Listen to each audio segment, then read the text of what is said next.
Rethinking Poverty, A Comprehensive Approach, by Kaya Lane and Amira Mustafa. For as long as humans have existed, so has poverty. Throughout our history, the majority of the population lived in poverty. However, in recent decades, humans have made remarkable progress in reducing global poverty. According to Our World in Data, 100 years ago, the extreme poverty rate was estimated to be around 70%, affecting 1.4 billion people. Currently, the extreme poverty rate is at 9.2%, impacting 700 million people. But these statistics only measure poverty by income, disregarding the capabilities and well-being of people and how that affects their quality of life. How can we look at other necessities in order to gain a more holistic view of poverty? We define poverty as a state where individuals lack access to basic income-based necessities as well as essential well-being necessities, including the capabilities and freedoms needed to live a fulfilling life. Examples of income-based necessities include food, clothing, and shelter, as these require money as a resource.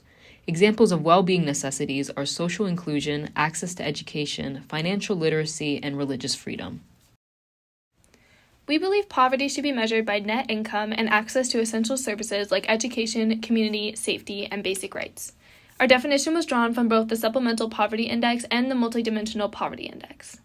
First, we started by looking at the evolution of poverty measures, used around the world and also within the U.S., and how they each measure income. Firstly, the EPM, or Extreme Poverty Measure, is a worldwide measure of income, stating that people living in extreme poverty make $2.15 per day or less. Using this method provides a very baseline standard for income-based poverty. However, this measure does not take into account any government benefits people receive, since some countries do not give out government benefits while others do. Secondly, the OPM, or Official Poverty Measure, is used exclusively within the United States. Since the OPM was created around the 1960s, its threshold heavily relates to household spending of the past, now seeming outdated. Let's imagine two households that make $30,000 a year and both have two children. House A has a parent with a disability who receives $4,000 in cash benefits, and House B's parents are unmarried.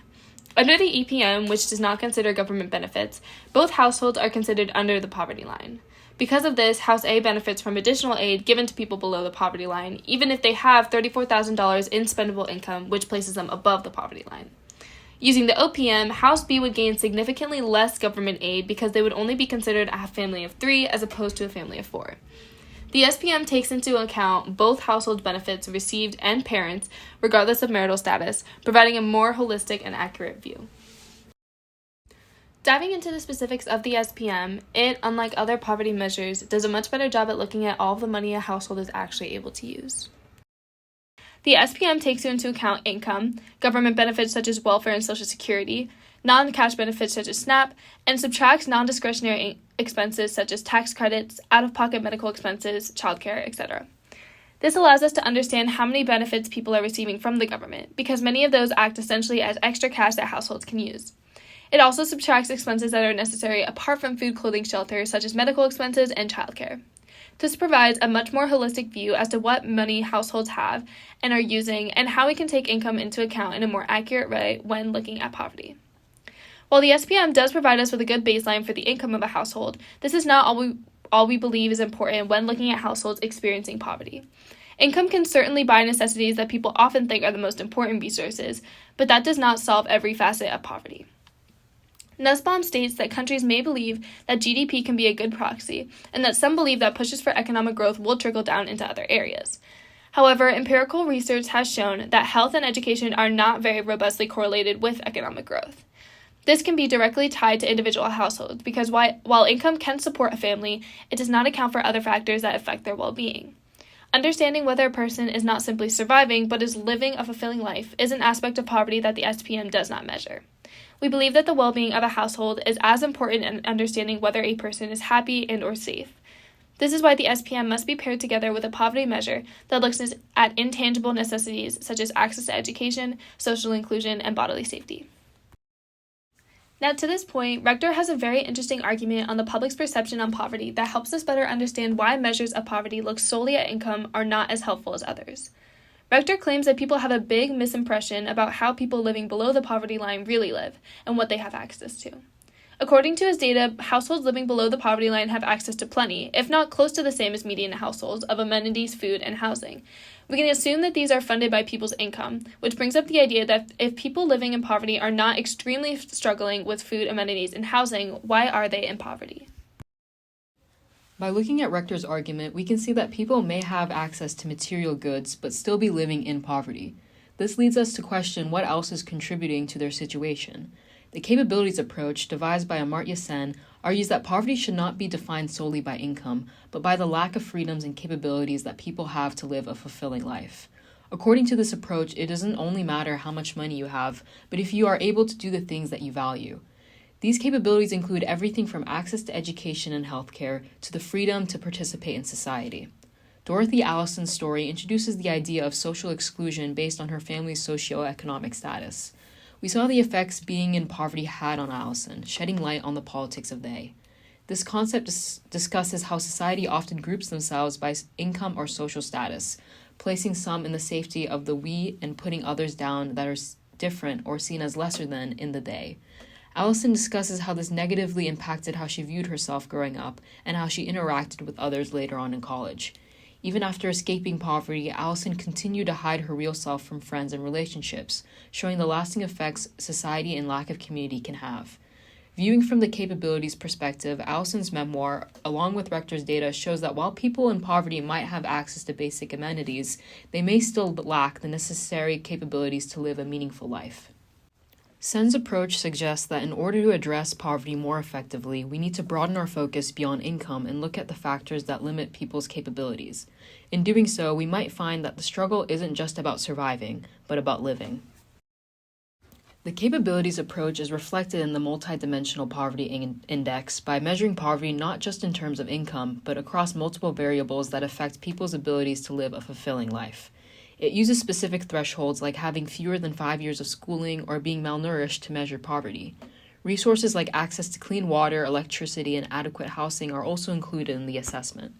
By considering these, the MPI helps us understand how different barriers limit people's capabilities, even when they have basic material needs met.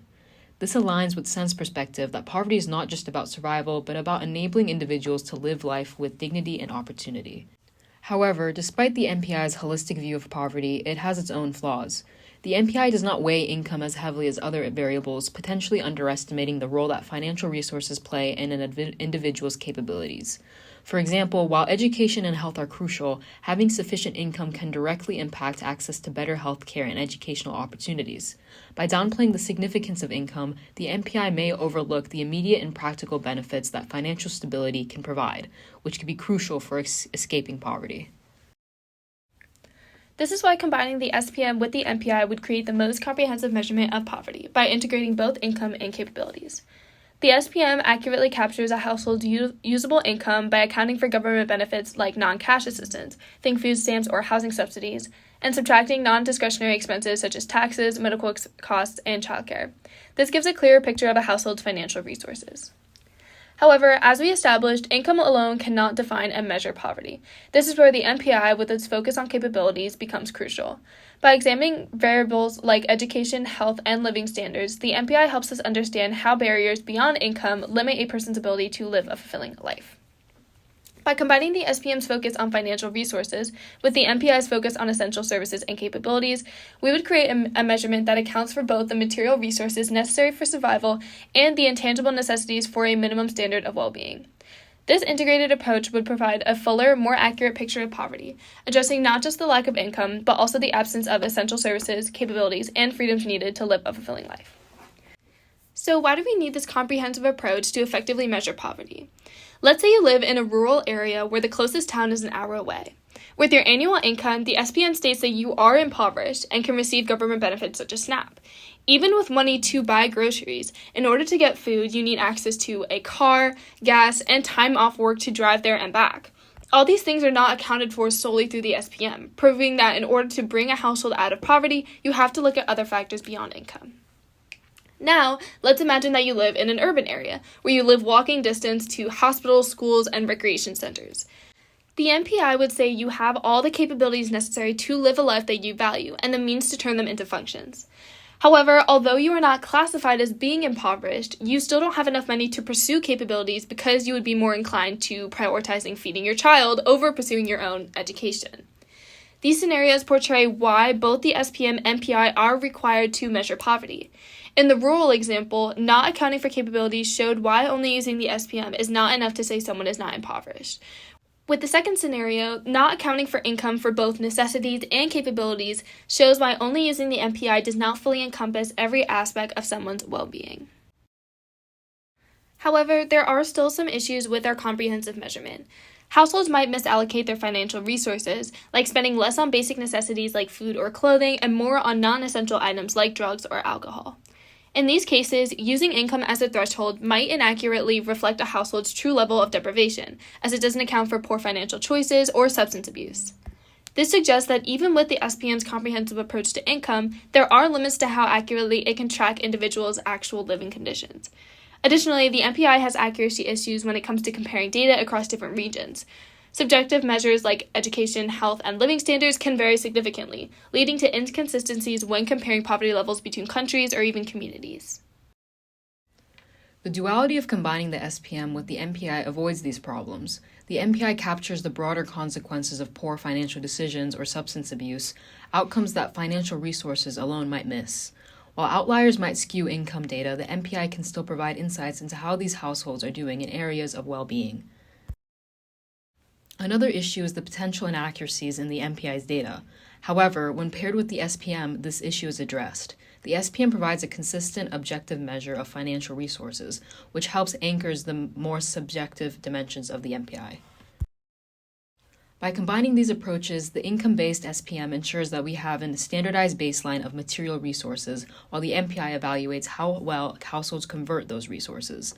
If the MPI's data on education or healthcare lacks consistency across regions, the SPM can still provide a reliable picture of financial deprivation. This dual approach allows us to avoid the MPI's subjectivity or the SPI's lack of context, creating a more balanced and accurate poverty measurement. We define poverty as a state where individuals lack access to both basic income-based necessities and essential well-being necessities, including the capabilities and freedoms needed to live a fulfilling life. The SPM provides an objective measure of financial resources. This approach accounts for how households manage their income and the real impact of financial resources on their well-being.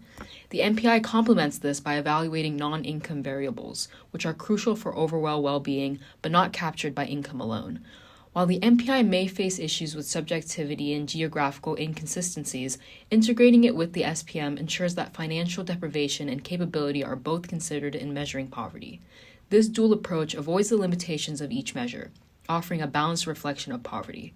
By doing so, it aligns with our definition of poverty, encompassing both material needs and the essential freedoms and capabilities required for a fulfilling life.